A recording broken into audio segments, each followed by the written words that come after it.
Boa noite, Renato. Pedro Henrique Carvalho, da Band News FM. O Fluminense criou muitas chances no primeiro tempo, né? E no segundo tempo, a intensidade, não sei se abaixou. Queria que você explicasse por que essa diferença tão gritante do primeiro para o segundo tempo e por que você optou por substituir o Hércules no primeiro tempo e não utilizar também o Lima no segundo tempo. Obrigado. Bom, quanto ao jogo, você falou bem, nós dominamos o primeiro tempo, fizemos o gol, tivemos algumas oportunidades para que a gente pudesse fazer o segundo gol. Infelizmente a gente não fez. Caímos um pouco de rendimento no segundo tempo. Não adianta a gente falar a mesma coisa que eles vão falar, ele vai falar com o mesmo discurso, a mesma coisa de sempre, é o desgaste do time. Então, quanto ao Hércules que você pediu, por exemplo, ele não conseguia ficar em pé no intervalo do jogo. Então, essas informações as pessoas não têm, quem tem é o treinador. Então, ele pediu para sair de novo, porque não aguentava mais ficar em pé sequer, cheio de gelo. Por isso que ele foi substituído. Mas aí as pessoas acham que o treinador mudou errado. Quer dizer, as pessoas não têm as informações. Claro que eu não queria mudar o Hércules, tirar o Hércules no intervalo do jogo, mas tive que tirar justamente por isso, que ele não aguentava ficar em pé. No segundo tempo, como eu falei, a gente caiu um pouquinho de produção, mas mesmo assim o jogo estava controlado. Infelizmente, num contra-ataque deles, nós tomamos o gol de empate. Tentamos ir para dentro deles, fiz algumas substituições, coloquei mais atacantes, mas infelizmente a gente não conseguiu fazer o segundo gol. Mas quantas substituições você quer que eu faça? Tá, agora eu te pergunto, o Lima entraria no lugar de quem? Responde você para mim. Ué, então deixa o técnico decidir. Queria que eu colocasse o Lima no lugar de quem? Então pronto, eu tenho 5 substituições. 2 eu fiz no intervalo do jogo. Renato, boa noite, Sereto do Paramount Plus. Em cima disso, né, a gente não tem informações, a gente não sabe, e nem os torcedores sabem o motivo das substituições. Eu queria que você explicasse as outras alterações que você fez no segundo tempo. E você é um cara muito experiente, já está acostumado com tudo no futebol. A torcida virou canhão para você no final do jogo, te chamou de burro. Queria que você falasse sobre isso também. Bom, eu, acima de tudo, como você falou, estou bem vacinado contra o futebol, sei da minha capacidade. Hoje em dia, o Guardiola, que eu considero o melhor treinador do mundo, no início do ano, se não me engano, uns meses atrás, ele estava sendo chamado de burro, o Guardiola. Então, hoje em dia, no futebol, nada mais me surpreende. Nada. Dentro e fora do campo, justamente devido a essas redes sociais. Então, todo mundo é treinador hoje em dia. Todo mundo pega a rede social, opina. Algumas pessoas vão atrás da pessoa que não entende nada, não são todos, mas muitos da rede social não entendem nada de futebol, mas fazem opinião pública. Aí quem paga o pato é o treinador, quem paga o pato é o jogador. O que a gente vai fazer?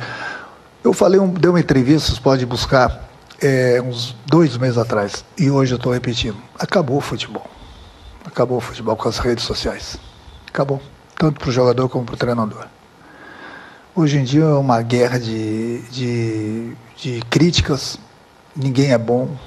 Quando ganha, tem alguns elogios. Quando perde, ninguém é bom. Todo mundo é ruim. Então o futebol está caminhando para um caminho. Está caminhando, não, já caminhou para um caminho que, infelizmente, todos nós, todos, jornalistas, jogadores, treinadores e torcedores, estão perdendo. Estão perdendo. O futebol está acabando. Está no finalzinho. Está no finalzinho. Essa é uma opinião minha. Quanto às substituições, eu vou voltar. Saiu o Hércules porque ele pediu para sair. Tirei o Everaldo porque ele não estava numa noite boa, coloquei o Cano. Segundo tempo, coloquei nós infelizmente tomamos o gol de empate, coloquei o Kennedy e o Keno. Jogadores o Keno, principalmente, jogador do drible que abre defesa. Depois eu coloquei o Canóbio, que já não aguentava mais, porque jogou na Argentina, jogou em Salvador, como jogou o Hércules, não aguentava mais, coloquei o garoto Riquelme, que é outro garoto do drible. Pensei em colocar o Soteldo. Já o Soteldo está aqui no meio, ninguém gosta do Soteldo. Eu falei para vocês, o futebol acabou. O cara é titular da seleção venezuelana. O cara, por onde passa, é o cara que eu pedi, o único jogador que eu pedi para o Fluminense trazer foi o Soteldo, justamente que é o jogador que abre defesa do adversário, 1 para 1. Ele entrou em 2 jogos, o Fluminense perdeu os 2 jogos, as pessoas estão culpando o Soteldo. Então, onde que nós vamos parar com o futebol? Onde nós vamos parar com o futebol? Não é aqui, no Fluminense, é em todo lugar. Em todo lugar. Os treinadores não têm mais paciência para essas coisas. Quando esses treinadores mais antigos pararem, aí de repente vocês começam a valorizar bem quem está começando, com novas ideias. E aí vamos ver onde que o futebol vai parar. Volto a repetir. Grave bem essa entrevista que estou dando hoje. E eu já dei há 2 meses atrás. Daqui a pouco vão reprisar minha entrevista. É, bem que o Renato tinha razão. Hoje em dia ninguém é bom. Infelizmente. Renato, boa noite. Giba Pérez do GE. Ainda nessa linha das escolhas e, bom, como você disse, da questão das informações, o Everaldo não faz um gol há quase 2 meses.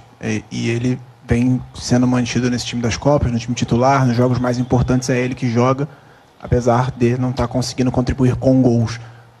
Por que a decisão pela manutenção do Everaldo no time titular, apesar dessa seca de gols dele?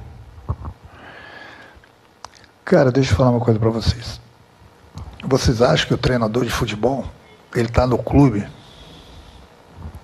trabalhando para pensar, e ele vai fazer a coisa errada? Eu vou explicar o que acontece com o Everaldo e com o Cano. O futebol hoje em dia tem uma bola parada, tanto ofensiva como defensivamente, e é importante jogadores que tenham um bom cabeceio. O Everaldo é um cara que não aparece para a torcida, mas ele aparece muito para o time. Tanto na parte defensiva como na parte ofensiva. Não está fazendo gols? Acontece, não está fazendo gol. Mas no geral ele contribui bastante. É um jogador que sabe fazer um pivô lá na frente. Ele tem as características totalmente diferentes das do Cano. No meu entender, o Everaldo, na minha opinião, ele se encaixa melhor no meu esquema de jogo. Simples, nada contra o Cano. Tanto é que o Cano, você fala assim, o Everaldo joga as principais partidas das Copas. Principais partidas do Copa? Eu acho que o principal campeonato que o clube disputa é o Campeonato Brasileiro. Quem joga o Campeonato Brasileiro é o Cano. Então deixa os dois jogarem. Põe os dois para jogarem. E torço muito que tanto um quanto o outro façam os gols. Então essa é uma opinião. Agora, se o treinador começar a botar em campo toda vez que o torcedor quer um jogador, aí vai ficar difícil.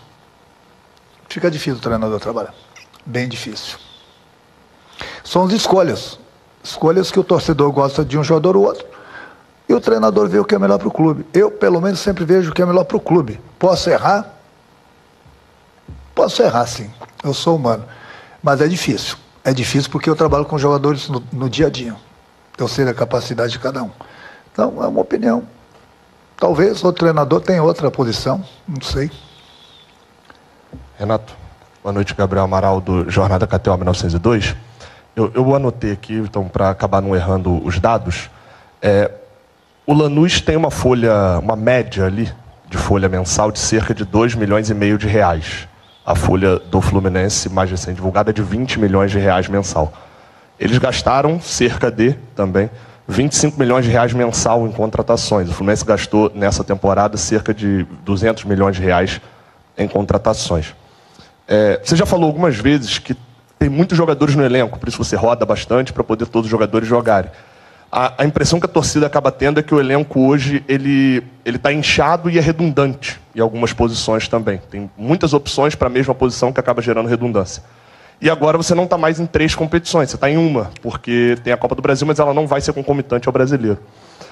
Eu lembro das suas coletivas no Mundial, você destacava por várias vezes que a diferença financeira do futebol europeu com o futebol brasileiro para exaltar e para valorizar as vitórias que o Fluminense estava tendo. Não é muito pouco para um torneio onde o Fluminense tem uma diferença financeira bem grande em relação aos adversários que enfrentou, cair nas quartas de final? Bom, se você vai por esse lado aí, com todo respeito à tua pergunta, você pega hoje um Flamengo, um Palmeiras, mais 1 ou 2 clubes aí com dinheiro, e deixa disputarem o campeonato entre eles. Se dinheiro faz a diferença, bota lá. No Mundial que você falou, citou bem, na hora do vamos ver, se viu o que aconteceu também, né? Então você pega um clube que tenha dinheiro, num campeonato longo, ou 2, 3, 4 clubes que têm dinheiro, pode ter certeza que esses 3, 4 clubes vão brigar pelo título. Mas não tenho a menor dúvida. Pode perder um jogo aqui, empatar um jogo lá, perder outro jogo lá, mas no final das contas, são esses clubes que investiram muito que vão disputar o título. Só pode ser ver no Campeonato Brasileiro o que acontece todos os anos. Vocês mesmos falam. Ó, começou o Campeonato Brasileiro. Flamengo e Palmeiras são os favoritos para ganhar o título. Por quê, eu pergunto? Campeonato longo. Outros campeonatos, mata-mata, tudo pode acontecer. Tudo pode acontecer, como aconteceu hoje. Né? O problema da diferença de dinheiro. Tanto é que hoje nós jogamos bem lá na Argentina, jogamos melhor do que eles hoje aqui, nós perdemos o jogo. Fazer o quê? Eles tiveram 2 oportunidades, fizeram um gol. Nós tivemos algumas oportunidades, fizemos apenas um gol. E eu costumo falar que futebol é bola na rede. Eles fizeram um gol, que importava para eles, e a gente só conseguiu fazer um, e infelizmente nós empatamos e saímos. Renato, boa noite. Pedro Brandão do Lance. Você repetidas vezes falou que o time jogava de 3 em 3 dias, que você precisava segurar os jogadores em alguns momentos para ter o melhor time possível a cada rodada ou a cada fase de mata-mata. No sábado contra o Vitória, o Hércules jogou e o René também jogou. O Hércules, como você disse, não se aguentava em pé no intervalo e o René demonstrou muito cansaço também no final do segundo tempo. Queria saber se você se arrependeu dessas escolhas no final de semana e se pudesse voltar atrás, teria feito diferente, teria escalado o Fuentes, teria escalado o Bernal. O Fuentes jogou. Salvador, quem jogou foi o Fuentes. Quem jogou foi o Canóbio, que cansou hoje também. Então, para você ver que alguns estavam falando, alguns gênios da internet, alguns gênios, o Renato está preocupado com a Sul-Americana, com a Copa do Brasil, está deixando o Campeonato Brasileiro de lado. Eu nunca deixei o Campeonato Brasileiro de lado, até porque nós temos uma diretoria e um presidente que eu troco ideias com eles. Não vou só pela minha cabeça. E tanto é que hoje o Fluminense tem 2 jogos a menos que muitos clubes no Brasil e está com 31 pontos e está em oitavo colocado. Coloquei 3, 4 jogadores que vinham jogando e nós pagamos o preço hoje por causa disso, que descansaram. Justamente o Hércules foi um deles. O Canal no segundo tempo cansou bastante, tanto correr. Justamente para dar atenção para o Campeonato Brasileiro também. Botei alguns jogadores que se sentem mais confortáveis de jogar praticamente a cada 3 dias. Eles nos ajudaram em Salvador. E nós ganhamos o jogo. Então, eu dei atenção para o Campeonato Brasileiro, como muita gente acha que eu não dava. O problema no futebol brasileiro é o seguinte, você tem 3 competições. As pessoas não querem que poupe um ou outro jogador. Aí começa a botar o jogador em campo, começa a estourar. Mas também está jogando a cada 3 dias, tinha que poupar. É difícil. Hoje em dia é difícil de agradar todo mundo. Digamos que é quase impossível. Quase impossível agradar todo mundo. Renato, boa noite. Marcos Eduardo, do canal Gato Mestre. A Sul-Americana passou para o Fluminense agora, com essa eliminação para o Lanús. Domingo já tem um clássico contra o Botafogo. Você sempre falou que o Fluminense, esse time, está sempre no tiroteio por causa da quantidade de jogos no futebol brasileiro. É um adversário que o Fluminense não vence há bastante tempo. O que extrair dessa eliminação hoje da Sul-Americana, agora no Campeonato Brasileiro, para o Fluminense, de repente, voltar à Libertadores da América via Campeonato Brasileiro? Obrigado. Como você falou, a gente saiu da Sul-Americana, nós estamos numa semifinal de Copa do Brasil. Agora é voltar as atenções, já que nós só temos o brasileiro, totalmente para o brasileiro. Agora a gente vai ter as mesmas condições que os outros clubes, que a maioria deles estão disputando apenas o Campeonato Brasileiro. Enquanto o Fluminense fica se desgastando durante a semana, os clubes ficam esperando o Fluminense no final de semana. Agora, pelo menos, todo mundo vai se desgastar. A última aqui para encerrar, Renato. Renato, contra o Bahia na Copa do Brasil, o Fluminense estava em desvantagem, entrou com o Nonato, enfim, 3 volantes, e hoje, também com a desvantagem, você optou pela Costa. Queria perguntar por que hoje você resolveu iniciar com a Costa e também a opção de tirar ele para colocar o Kennedy. O time ficou meio que sem o armador ali no segundo tempo, enfim, explicar isso aí. Hoje a gente precisa, o Lúcio está bem mais consciente das coisas do futebol brasileiro, dos companheiros, conhece bem, da mesma forma que eu estou tendo todo o cuidado com o Santos. Inclusive, enquanto ele esteve em campo, ele fez uma boa partida. Na minha opinião, o Bahia é melhor que o Lanús. na minha opinião pelo menos, é o melhor que o Lanús. Nós eliminamos o Bahia, infelizmente nós caímos pelo Lanús, da mesma forma que nós eliminamos o Internacional também. Futebol é isso, nós eliminamos 2 concorrentes, na minha opinião, que são mais fortes que o Lanús Sul-Americano, e nós saímos de uma competição que a gente tinha todas as condições de passar e chegar numa final. Mas eu nem deveria responder, acho, a tua pergunta, né?